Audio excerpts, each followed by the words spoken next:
அடியே லூசு, உனக்கு என்னாச்சு?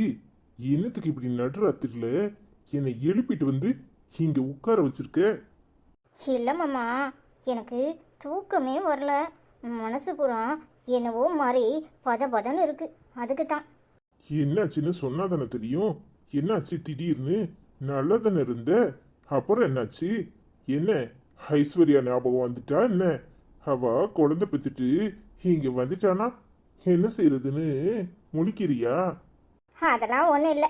இங்கே வராமல் வேற எங்கே போவா? இங்கே தான் வருவா. அதெல்லாம் எனக்கு தெரியும். ஆனா ஆனா என்னடி இது? ஆனா ஆவண்ணான்னுக்கிட்டு சொன்னா தானே தெரியும். என்னன்னு சொல்லு. உன் மனசுல என்ன இருக்குன்னு எனக்கு எப்படி தெரியும்? என்னனாலும் வெளிப்படையா சொல்லு. இல்லை, அவள் வந்த பிறகு நீங்கள் என்னை கண்டுக்க மாட்டீங்களா? அவளுக்கு பையன் பிறந்துட்டா நீங்கள் நம்ம பையனை கண்டுக்கவே மாட்டீங்களா? ஏய், உனக்கு என்ன பைத்தியமா? ஏய் லூசு, எனக்கு அவளும் நீயும் ஒண்ணுதான். ரெண்டு பேரையும் என்னால பிரிச்சு பார்க்க முடியாது. அத மாதிரிதான் ரெண்டு குழந்தையும் நம்ம குழந்தைதான். லூசு மாதிரி எதையாவது கற்பனை பண்ணிக்கிட்டு இருக்காத. ஏன் உங்க அம்மா வந்துட்டு போனதுல இருந்து உனக்கு மறுபடியும் கிறுக்கு முடிச்சிட்டா? அதெல்லாம் ஒன்றும் இல்லை. எங்கள் அம்மா பேச்சை கேட்குறதா இருந்தா நான் தான் அன்னைக்கே சண்டை போட்டிருப்பேன்ல. அப்படிலாம் ஒன்றும் இல்லை. திடீர்னு எனக்கே தோணுச்சு. என்னதான் இருந்தாலும் அவள் அவங்க மூத்த பொண்டாட்டி. அதனால் என் குழந்தைய கண்டுக்கலன்னா எப்படி? அதான் வெளிப்படையாகவே கேட்டுட்டேன். இப்படியே என்னத்தையாவது நினைச்சுக்கிட்டே இரு. பைத்தியம்தான் பிடிக்கும். ஹம், லூசு.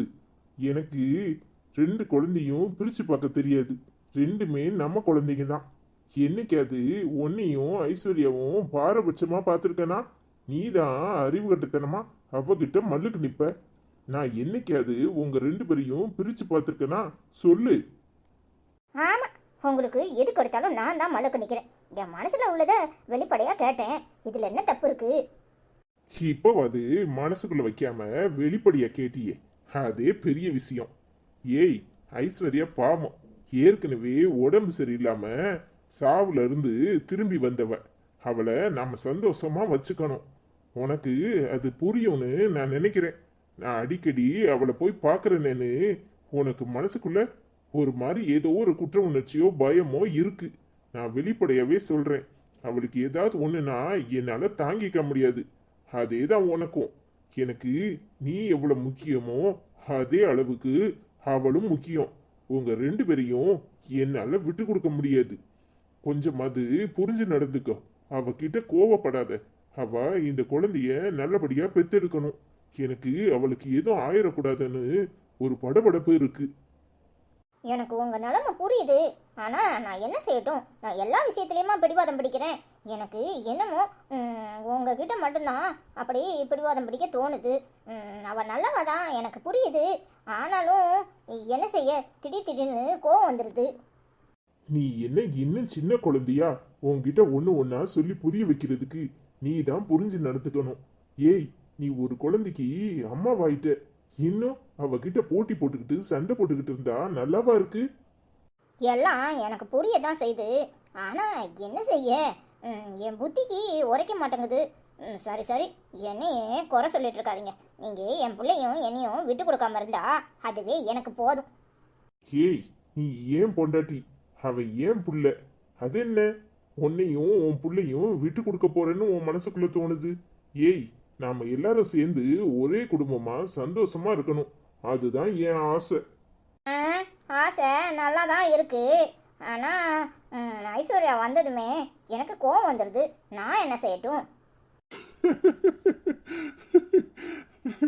உனக்குள்ள பிடிவாதம் தான் இதுக்கு காரணம். நான் எப்பவும் உன் கூடயே பேசிக்கிட்டு இருக்கணும், உன் கூடயே சிரிச்சுக்கிட்டு இருக்கணும், உன்னை மட்டுமே பார்த்துக்கணுங்கிற ஒன்று தான் உன்னை அவ கூட இப்படி சண்டை போட வைக்குது.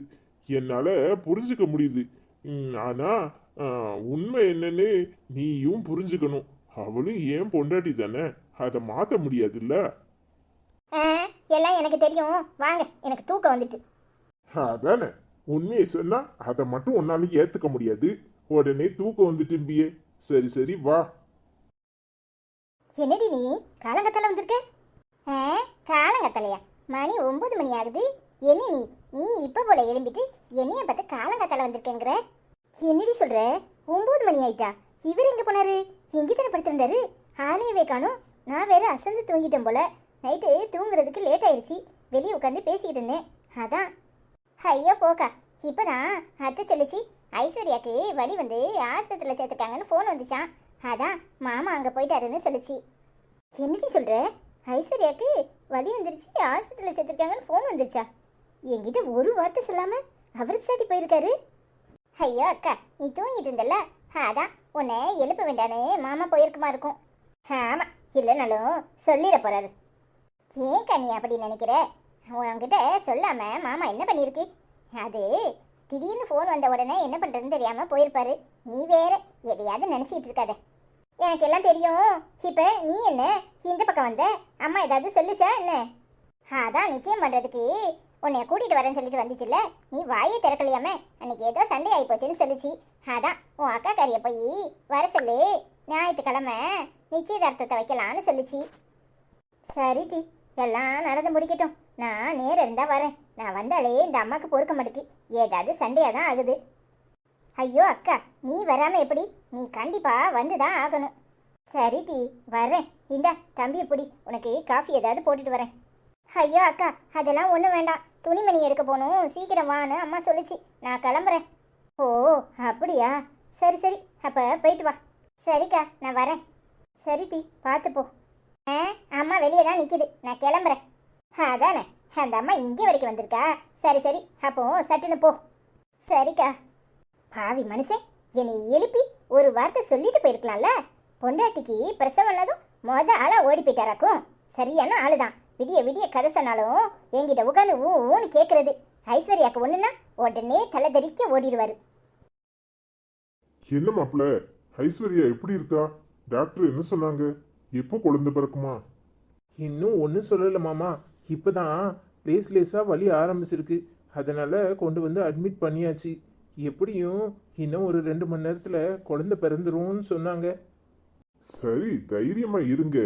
அதெல்லாம் நல்லபடியா குழந்தை பிறந்துரும். ஐஸ்வர்யா ஏற்கனவே தைரியமான பொண்ணு. நீங்க தான் ஒரு மாதிரி பதட்டமாவே இருக்கீங்க.